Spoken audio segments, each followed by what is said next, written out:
Olá, sejam bem-vindos de volta ao Feed do Felipe, essa série de vídeos aqui do canal onde eu comento o que mais chamou a minha atenção ao passar pelo meu feed nas redes sociais. E hoje eu estou aqui no clima natalino, porque Natal tá chegando. E chega Natal e vem essa maravilhosa pergunta de Simone.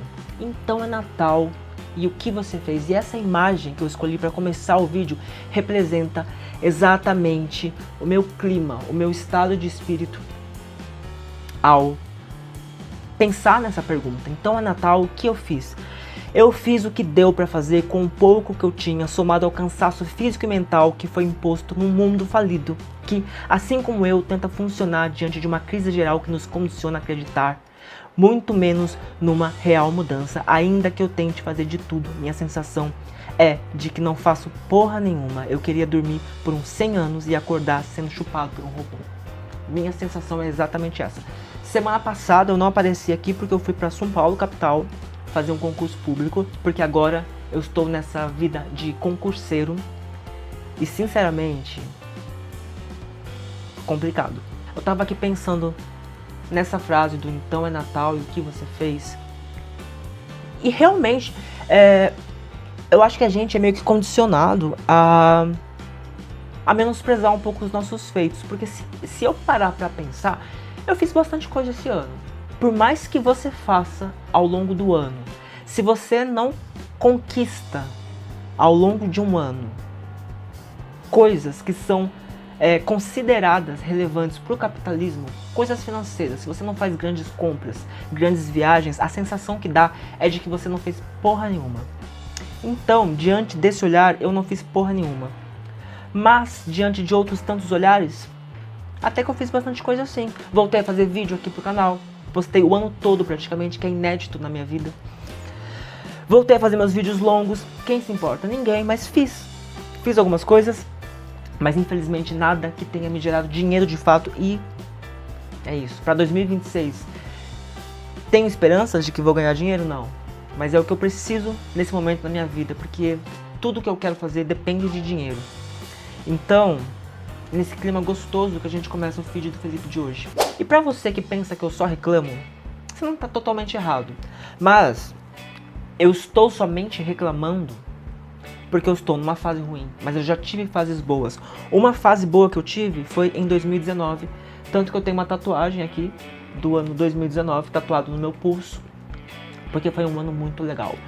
Um ano em que eu não ganhei bem, tá? Nunca ganhei bem na minha vida financeiramente falando, mas foi um ano que eu soube gastar muito bem o meu dinheiro. Eu era CLT, e hoje eu vejo que eu tava feliz sendo CLT, porque porra, ser autônomo é muito foda. Eu era CLT, gastava meu dinheiro, todo mês eu viajava para algum lugar, mesmo que fosse perto da minha cidade. E foi um ano muito legal, não só pelas viagens, por uma série de coisas.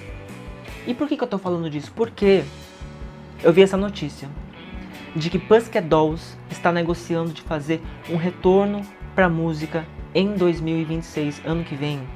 E me deu altos gatilhos. Porque se você se lembra, Pussycat Dolls fez um retorno, ensaiou um retorno e quase de fato retornaram. Inclusive elas faziam alguns shows no Brasil. E esse quase retorno delas aconteceu no final de 2019, começo de 2020, que foi marcado pelo quê? Pela pandemia do Covid-19. E aí quando eu vi essa notícia, eu falei, porra, eu sinceramente, não sei vocês, mas eu não tenho psicológico algum para encarar uma nova possível pandemia. Estou dizendo que eu acho que isso vai acontecer? Não, espero que não, acredito que não. Mas Pussycat Dolls, pra mim, se tornaram as cavaleiras da Covid-19. Então, eu acho que eu prefiro que elas não voltem. Até porque, vamos ser sinceros, é visível que elas não se gostam. É visível que, tirando a Nicole Scherzinger, todas as outras meninas ali não se sentem valorizadas. Sinceramente, pra mim o timing já foi. Mas uma girl band que também se odeia, que a gente sabe, mas que eu amo e que eu adoraria ver voltando e que cara, eu sempre tenho a esperança de que elas vão voltar. Rouge.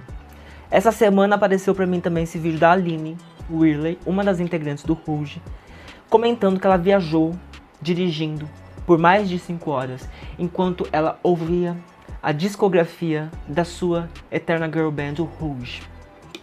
Eu muito me identifiquei com esse vídeo porque a primeira vez que eu dirigi na pista, que eu fui de uma cidade, da minha cidade, para uma outra cidade, a ida eu fui ouvindo um dos meus álbuns favoritos daquela época, que é o primeiro álbum do Harry Styles.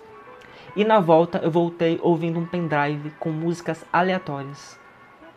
E eu me lembro que o momento que mais me marcou nessa minha primeira viagem dirigindo sozinho no meu carro foi quando tocou Walla Walla, Vem Habib, Walla Walla do Rouge. E foi incrível. E coloquei a música no repeat, e a música ficou voltando, e eu ouvindo essa música. Então, vendo esse vídeo da Aline, muito me lembrou esse meu momento, que é um momento que eu guardo com muito carinho. E guardo com muito carinho também todas as minhas lembranças relacionadas ao Rouge. Ontem eu encontrei uma das minhas melhores amigas, que é minha amiga desde a infância. E ela estava relembrando comigo o dia que a gente foi no show do Rouge. Em 2005, Rouge veio na nossa cidade, Botucatu, São Paulo. Minha amiga não mora mais aqui. A gente se vê de vez em quando só. E ela tá por aqui nesse final de ano. Rouge veio na nossa cidade em 2005 fazer um show. E eu e ela fomos até esse show. E foi o primeiro show da minha vida. Que foi um dos primeiros shows de um artista que eu realmente quis ver. E foi o primeiro show que eu fiquei na fila o dia todo. A gente chegou lá onde era o show 9 da manhã, por aí. O show era só às 8 da noite. E a gente ficou lá até o show, pegamos grade. Foi um dia incrível. E a gente tava relembrando. E Rouge, assim, marcou demais a minha vida. Eu só vi o Rouge até hoje como um quarteto. Porque eu assisti o Rouge quando elas eram já um quarteto na turnê Blá Blá Blá. E eu adoraria ver o Rouge como um quinteto. Quando elas voltaram em 2017, eu não tive a oportunidade de vê-las. E é algo que me pegou demais. Então, é como eu disse, por mais que eu saiba que elas se odeiam, por mais que eu saiba que várias delas têm questões problemáticas, eu adoraria ver Rouge. Uma notícia que passou no meu feed e que me chamou a atenção foi Leonardo DiCaprio em entrevista para Jennifer Lawrence. Se eu te falar que eu vi a entrevista, eu não vi, só vi esse corte. Mas nesse corte ele comenta que desde que ele fez o filme Titanic, ele não reassistiu o filme. E eu achei chocante, porque Titanic é um filme que é um dos meus filmes conforto. Eu sempre coloco pra assistir de novo. Eu acho um filme perfeito. Eu tenho muita preguiça de filme que dura mais de 2 horas. Durou mais de 2 horas pra mim, é muito difícil de eu assistir. Mas Titanic é um filme que tem mais de 3 horas e que toda vez que eu vejo passando na TV eu assisto e que de vez em quando eu coloco pra assistir. E é um filme conforto que eu tenho. Aqui no Brasil, não só eu, como eu tenho certeza que muita gente assiste Titanic pelo menos uma vez por ano, porque pelo menos uma vez por ano ou a Globo ou a Record passa o filme. E eu acho que é um feito incrível que essas emissoras promovem, porque Titanic precisa ser revisto constantemente. E falando em Titanic, eu me lembrei disso aqui, ó. Essa pessoa, ela tem um cômodo na casa dela, que ele é todo revestido por fitas VHS do filme Titanic. E esse cômodo da casa dela é assim, é todo revestido por, especificamente, fitas VHS, ali ó, 3.756 cópias do filme Titanic em VHS. E todo esse cômodo é assim, com as fitas do filme Titanic, com TVs passando o filme Titanic. E eu não sei se eu acho incrível. Eu tô num ponto da minha vida, quem assiste meus vídeos aqui, quem convive comigo sabe que eu tô num momento da minha vida que tudo eu dou um jeito de pesar o clima, mas eu não consigo não pesar o clima. Porque enquanto eu tô aqui lutando pra ter o mínimo, existe uma pessoa no mundo, e isso eu tô dando só um exemplo, mas existe essa pessoa no mundo que tem condição financeira de ter uma casa, de ter na casa um cômodo todo revestido por fitas do filme Titanic. Enquanto eu e outros tantos brasileiros lutamos para ter um teto sobre nossa cabeça. Vou ser bem sincero que eu sinto uma invejinha dessas pessoas. Porque se eu tivesse dinheiro, com certeza eu teria na minha casa não só um, como vários cômodos absurdos, como esse, por exemplo. E por falar em cômodos absurdos e gastos com coisas não necessárias, um gasto que eu tinha, digo tinha porque não tenho mais, um gasto com coisas não necessárias que eu já tive é com as minhas coleções. Eu tenho coleção de filmes e tenho também uma coleção de discos de vinil. E essa semana apareceu muito no meu feed vídeos da Thalía, aquela cantora mexicana mais conhecida no Brasil pelas novelas que ela fez, Maria do Bairro, Maria Mercedes, Marimar, que foram exibidas diversas vezes no SBT. Thalía, este ano está com 3 discos que estão comemorando aniversários marcantes. Um desses álbuns está completando 25 anos, o outro está completando 20 e o outro está completando 30 anos de lançamento. E para comemorar, eles foram lançados em disco de vinil.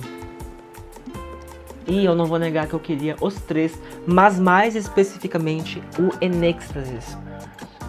Para quem não sabe ou não se lembra, Enextasis é o álbum que a Thalía divulgou quando ela começou a fazer sucesso aqui no Brasil. E eu fico vendo esses vídeos dela mostrando os discos e eu queria demais. Mas para nós brasileiros, lá no exterior, esses discos são baratíssimos. Para nós brasileiros, pra gente comprar um disco desses, a gente precisa importar.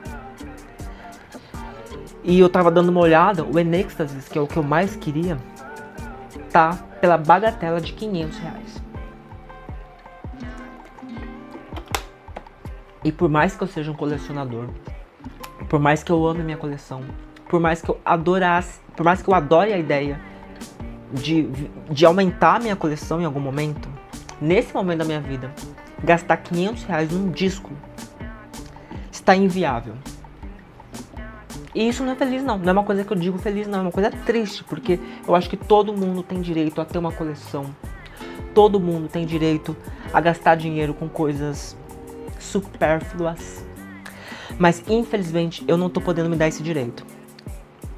Mas vou aproveitar então para deixar uma mensagem aqui em voz alta para Papai Noel. Papai Noel, se você está me ouvindo, este ano tem vários presentes que eu poderia pedir. E se você quiser uma lista, eu posso listar todos, são muitos. Mas eu acho que uma das coisas que eu queria, assim, supérflua, nesse final de ano, é o disco Enextasis da Thalía. E vocês? O que vocês pediriam para Papai Noel? De coisa supérflua. Agora, acho que por conta de ter passado tanto no meu feed essa semana e eu querer tanto ser algo que marcou tanto a minha infância, porque esse álbum marcou a minha infância. O meu primeiro CD físico foi o CD Enextasis da Thalía. E eu queria muito ter ele em disco de vinil, mas por hora não é uma realidade. E é uma coisa que eu pediria para Papai Noel, com certeza. Além disso, o que mais que eu pediria para Papai Noel? Pediria um emprego bom, ganhando muito bem. E autoestima. Tô precisando de autoestima. No meu primeiro vídeo aqui do feed do Felipe, eu comentei sobre ter aparecido para mim as receitas de Natal que a Gretchen faz, com destaque para a receita que ela faz usando suspiro, chocolate de flocos, sorvete de flocos e creme de leite. Aquilo já tinha passado para mim há algum tempo. Mas nessa última semana é só o que passa no meu feed. Até porque descobriram que a Gretchen tem diversos vídeos comentando sobre essa receita. E passou tanto pelo meu feed que o que eu fiz? Eu tive que fazer a receita. Comprei suspiro, comprei creme de leite, comprei sorvete de flocos e fiz. Ainda não experimentei. Vou experimentar agora.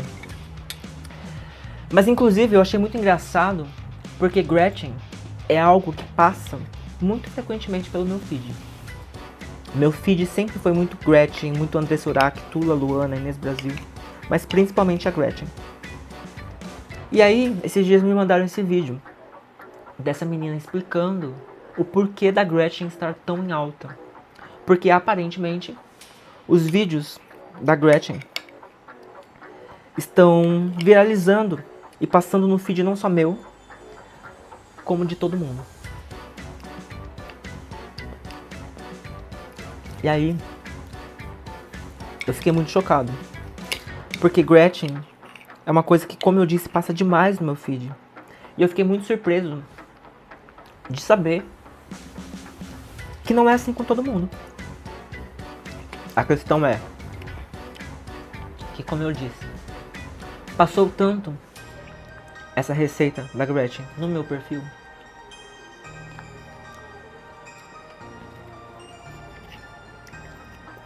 que eu tive que fazer.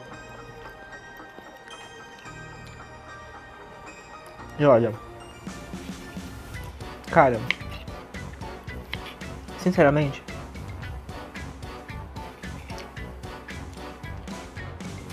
não é ruim. Mas, tipo, isso daqui é o sabor que predomina, obviamente, é o do sorvete de flocos. Mas eu tô aqui falando que o sabor que predomina é o do sorvete de flocos, porque se eu não soubesse, e se não fosse eu que tivesse esmagado o suspiro, forrado o pirex com suspiro, colocado a camada de sorvete de flocos, coberto com creme de leite conforme a receita da diva, eu diria que isso é somente sorvete de flocos. Mas não.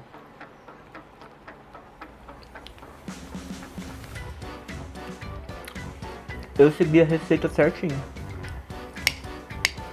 E a não ser que eu tenha chegado no momento da minha vida que eu não tô servindo nem pra fazer uma receita tão simples quanto essa,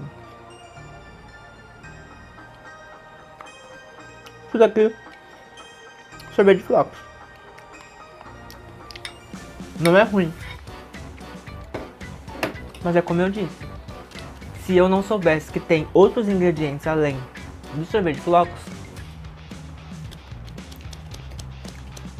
eu diria que é só sorvete de flocos. E enquanto eu ainda degusto a sobremesa de Maria Odete, eu encerro meu vídeo de hoje. Eu entendo que hoje o vídeo não foi tão bom quanto outros, mas a vida é assim. Nem todo dia a gente consegue entregar o nosso melhor. Espero que vocês tenham gostado. Se gostou, deixa o like, se inscreve no canal. Ao longo da semana tem cortes desses vídeos. Tem vários shorts que eu posto ao longo da semana.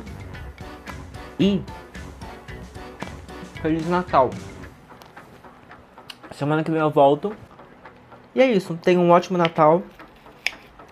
E que Papai Noel dê a vocês os presentes que vocês querem. E pra mim também. E é isso. Até mais.